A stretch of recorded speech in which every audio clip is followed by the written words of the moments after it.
Selamat pagi Ibu, selamat pagi Abang kakak sekalian dan teman-teman.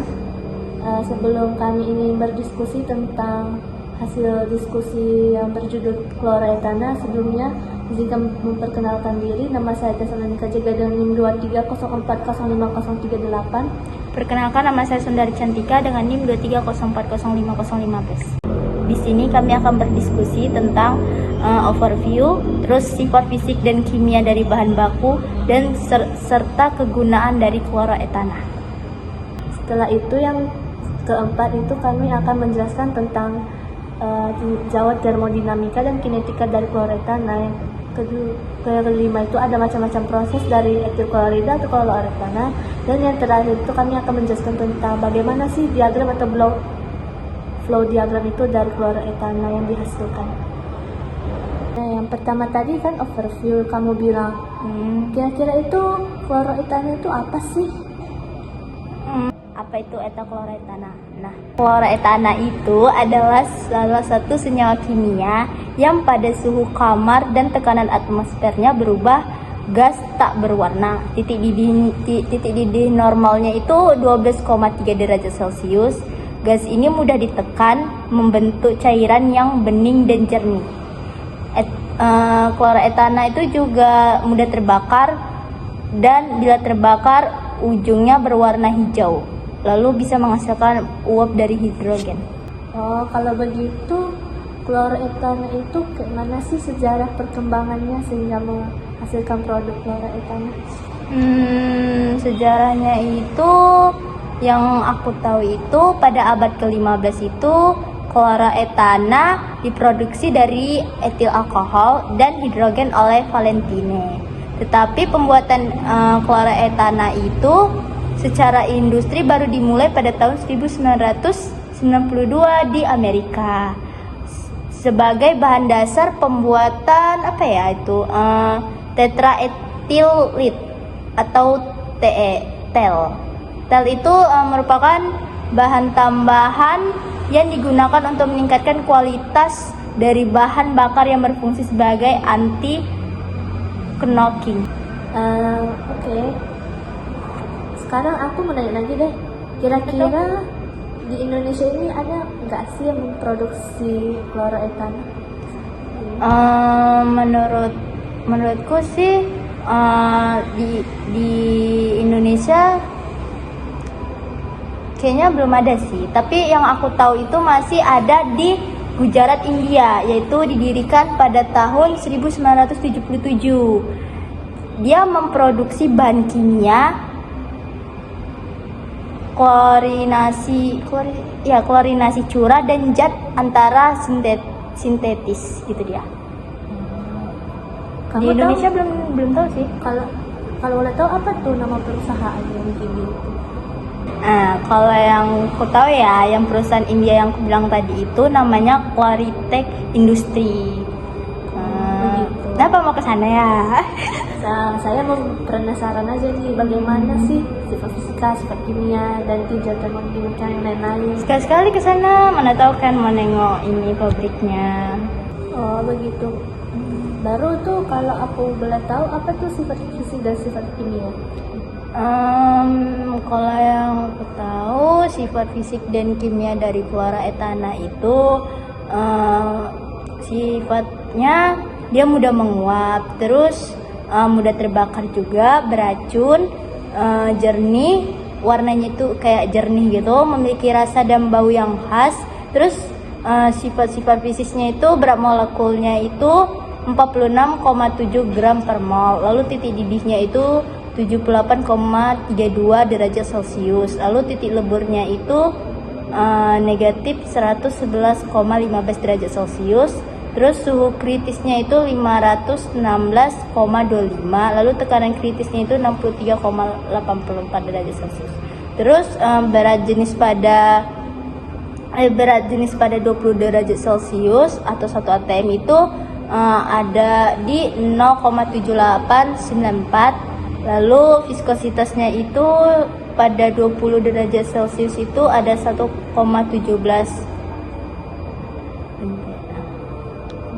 Kalau sifat kimianya tadi? Sifat kimianya Kalau sifat kimia dari chloroetana itu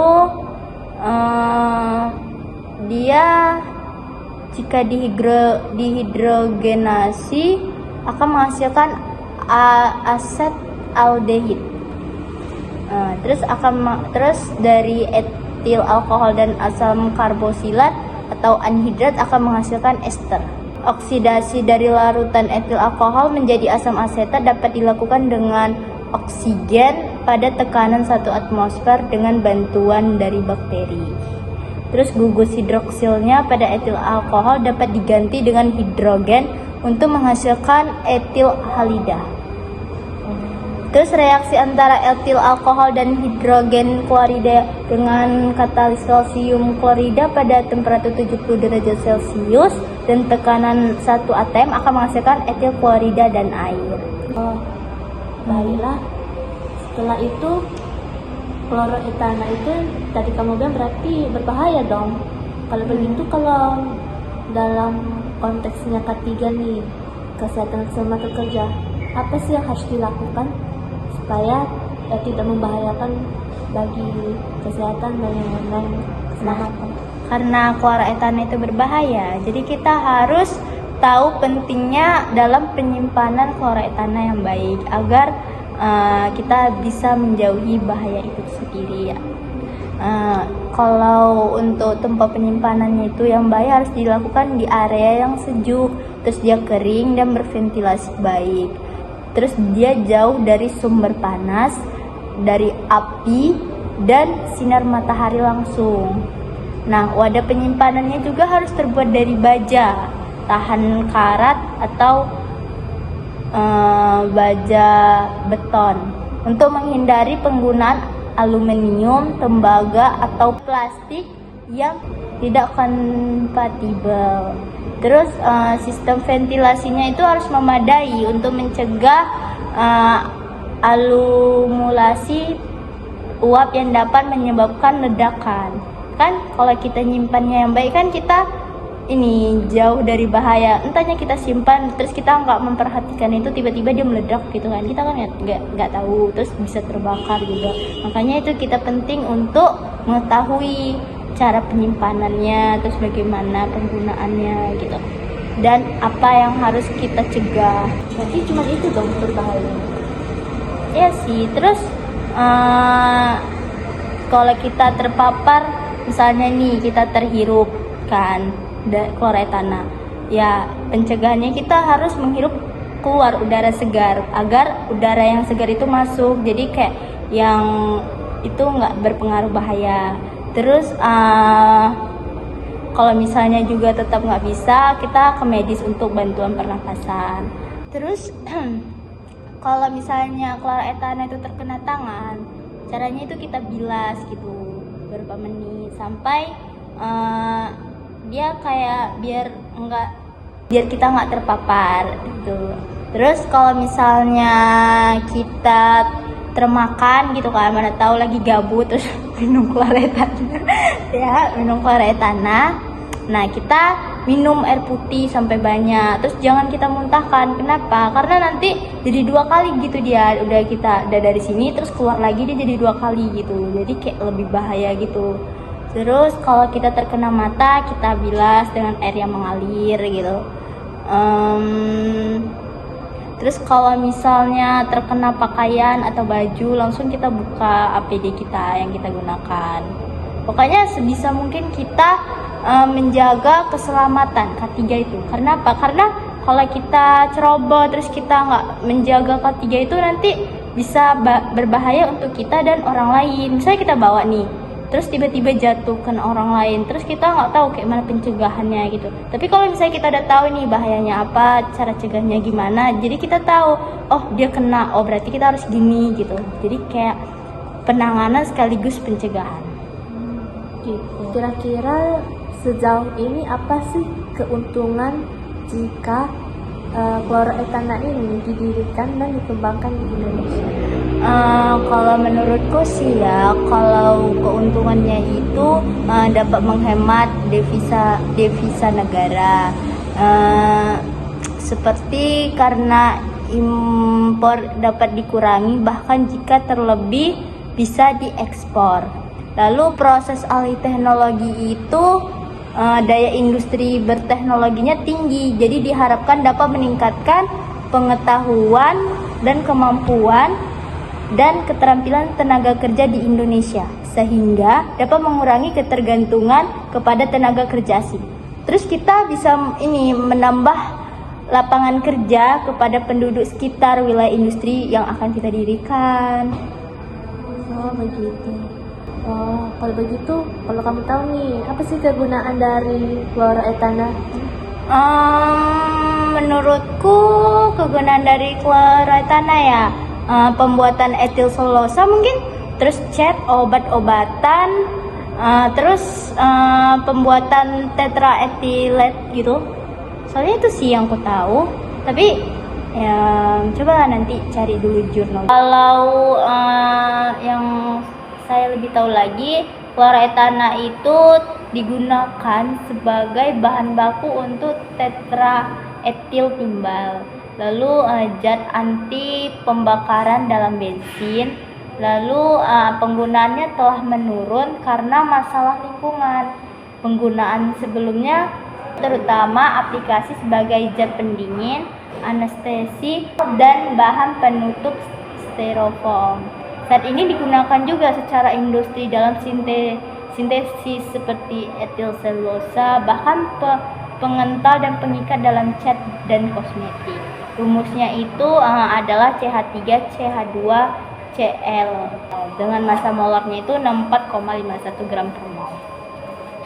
Oke, kalau dalam industri itu yang aku tahu itu diproduksi melalui reaksi antara etilen dan hidrogen klorida, di mana dengan bantuan katalis seperti aluminium klorida, proses ini dapat dilakukan dalam fase gas atau cair dengan suhu reaksi berkisar antara 130 dan 250 derajat Celcius.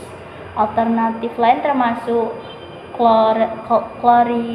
klorinasi etana pada suhu 250 sampai 500 derajat Celcius dan reaksi antara etanol dengan asam klorida dalam keberadaan seng klorida.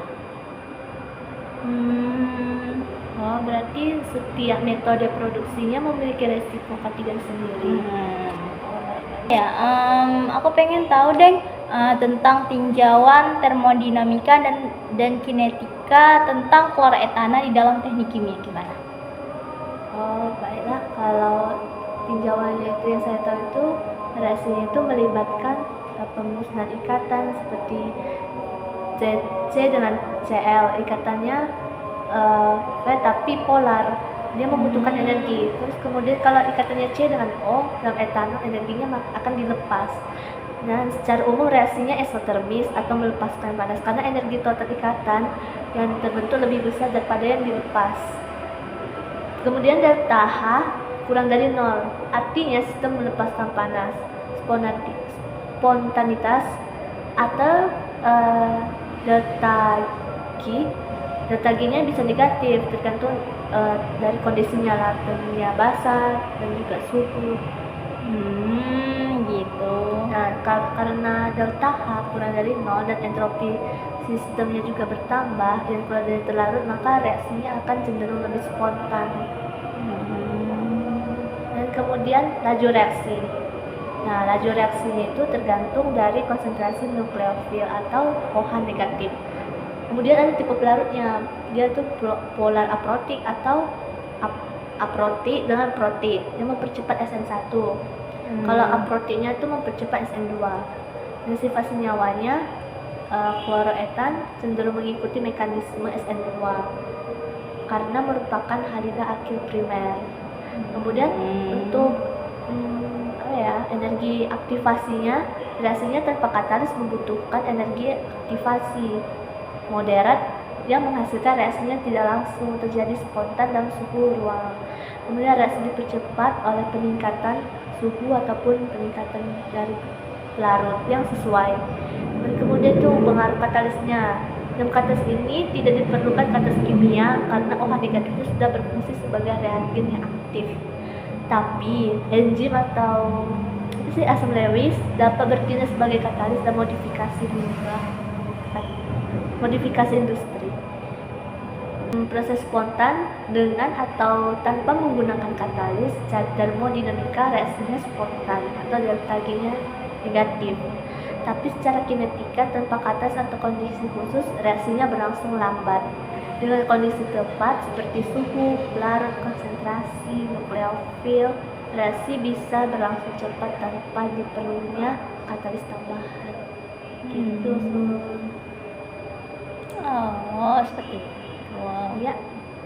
Dan produk reaksinya itu tadi yang kamu bilang etanol C2H5OH ditambah C negatif. Nah, katalis itu tidak wajib dipakai, tapi pelarut atau enzim atau ion logam itu bisa mempercepat reaksinya. Kalau nggak pakai itu nggak apa-apa sih, cuma lambat. Spontanitas reaksi atau delta G tadi dihitung dengan rumus delta G sama dengan delta H dikurang D delta S, dimana delta H itu yang kalau dia negatif eksotermis, sedangkan kalau delta S atau entropi itu sedikit positif karena terbentuknya ion CH negatif di dalam larutan. Nah, delta G ini kalau delta G nya kurang dari 0, maka reaksi spontan secara termodinamika artinya reaksi bisa terjadi dengan sedikit tanpa input energi internal jika kondisi reaksi tersebut memungkinkan. Oke. Mau tahu lanjutnya lagi, Sun? Kalau untuk tinjauan kinetikanya, seberapa cepat reaksi berlangsung dan bagaimana jalurnya? Yang saya tahu dalam kasus ini, untuk waktu reaksinya, kalau tanpa perlakuan khusus, reaksinya tadi seperti saya bilang, reaksinya berjalan lambat pada suhu kamar atau suhu ruang di 25 derajat Celcius atau 258 Kelvin. Reaksi dipercepat dengan menaikkan suhu, menggunakan pola aprotik misalnya DMSO atau asetonitril, dan meningkatkan konsentrasi OH negatif. Oh gitu, oke. Tapi aku masih bingung nih, macam-macam proses dari fluoroetana itu seperti apa sih? Bisa nggak kamu jelasin gitu? Soalnya aku juga masih pengen tahu prosesnya itu apa aja. Oke, fluoroetana juga dikenal dari etil klorida, merupakan senyawa organik termasuk dalam golongan haloalkana. Senyawa fluoroetan dapat mengalami berbagai proses kimia tergantung dari kondisi dan bereaksinya. Dan yang saya tahu nih, macam-macam proses dari fluoroetana itu, pertama ada reaksi substitusi nukleofil dari SN1 dan SN2 tadi. Prinsipnya gugus klor atau minus Cl digantikan oleh nukleofil. Reaksi umumnya ada CH3 CH2Cl ditambah NO negatif akan menghasilkan produk CH3 CH2 NO ditambah Cl negatif. Dan kemudian di mana kondisi yang terjadi pelarut fluora aprotik atau pola fluorotik SN1, suhunya moderat. Mekanismenya SN2 satu langkah langsung, nukleofil menyerang dari belakang, SN1 dua langkah, dan terjadi pembentukan karbokation.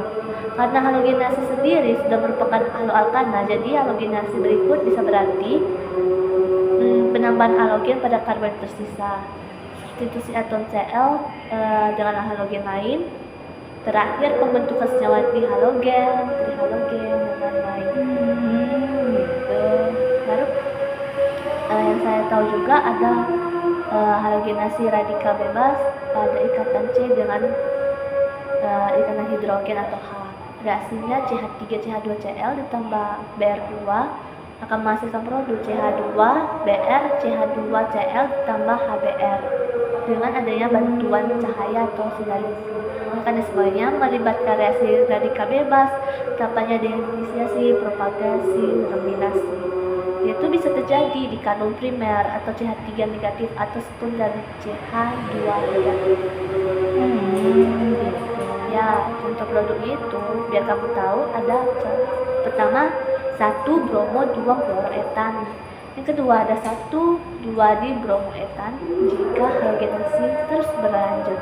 Di mana kondisinya itu yang pertama adanya sinar UV, kemudian halogen gasnya itu contohnya itu ada Br2 atau brom dan klor Cl2.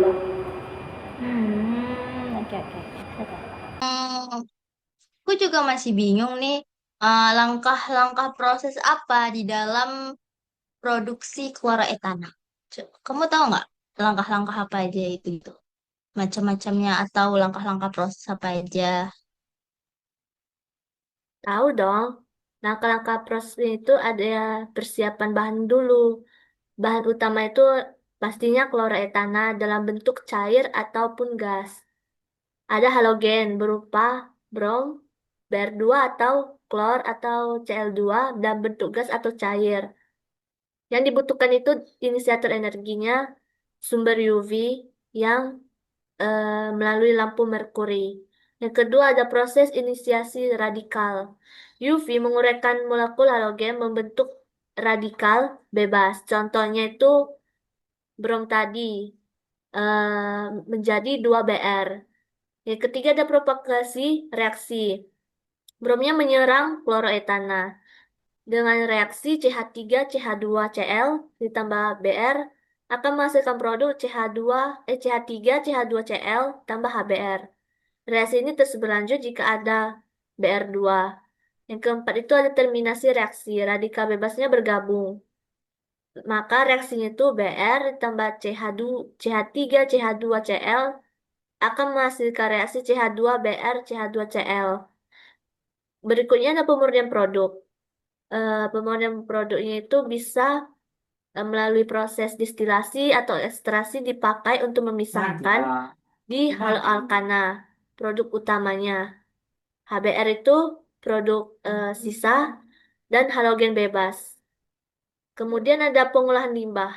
Gas HBr ini harus dinetralkan dengan NaOH yang berikutnya itu sisa Br2 nanti bisa diregenerasi atau dibuang dengan aman. Baru kemudian itu yang saya tahu juga kalau proses-prosesnya ini terdiri dari pencampuran dan reaksi. Reaktor yang digunakan untuk mencampurkan etanol dengan HCl, kemudian reaksinya itu biasa dilakukan pada tekanan atmosfer atau sedikit lebih tinggi. Dan pada suhu sekitar 70 sampai 140 derajat Celcius tergantung desain dari prosesnya. Terus katalis seperti JnCl2 atau AlCl3 dapat digunakan untuk meningkatkan laju reaksi dan selektivitas terhadap kloroetana. Reaksinya tadi harus eksotermis sehingga bisa mengendalikan suhu reaktor. Dan kemudian tadi untuk penekanannya kloroetana memiliki titik didih rendah sekitar 12 derajat Celcius sehingga dapat dipisahkan dengan distilasi atau penguapan dari campuran reaksi. Kemudian untuk kloroetana itu yang tadi dapat disuling atau didistilasi. Kemudian yang daur ulang tadi, daur ulangnya yang tidak bereaksi dapat dikondensasi dan digunakan kembali di dalam proses atau recycle.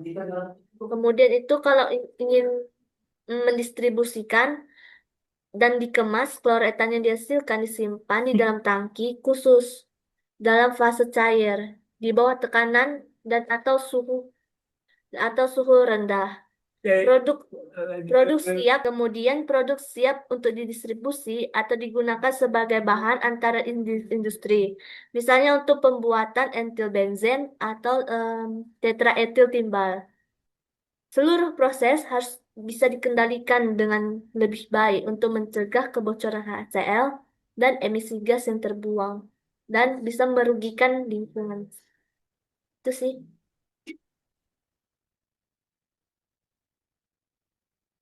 Oke. Tadi kan aku nanya itu tentang langkah-langkah plus tuh kan. Nah, aku pengen tahu deh kalau blok diagram dari proses chloroethan itu gimana sih? Kan beda kan proses sama dari blok diagramnya. Kalau bloknya itu kan kayak lebih menggambarkan dari pembuatan chloroethananya gitu. Kamu tahu nggak gimana gimana gitu dan bisa jelasin ke aku nggak? Soalnya kayak aku masih bingung gimana. Blok nanti itu seperti nanti digambar. Digambar nanti terdapat tulisan kloroetana. Kloroetana dengan halogen. Halogennya tadi brom dan klor. Hmm. Nah, kloroetana itu akan menghasilkan produk di halo alkana. Kemudian nanti di kloroetana ini eh, dimasukkan ke dalam reaktor UV. Nah, reaktor UV itu terdiri dari halogenasi dan di dalam gas, kemudian eh, mencampurkan produk, baru dilakukan pemurnian. Baru kemudian di halo alkana ini akan diteruskan ke HBr gas. Setelah itu nanti akan dinetralisir, dinetralisasi dengan NaOH.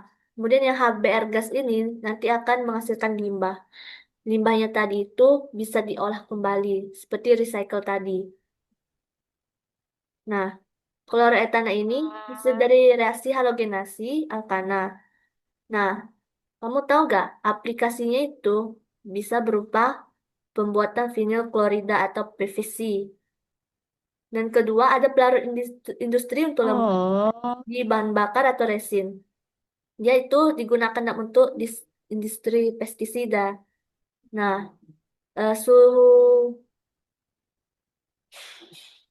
dari kan tadi saya bilang, aku tadi bilang kalau brom dan klor kan.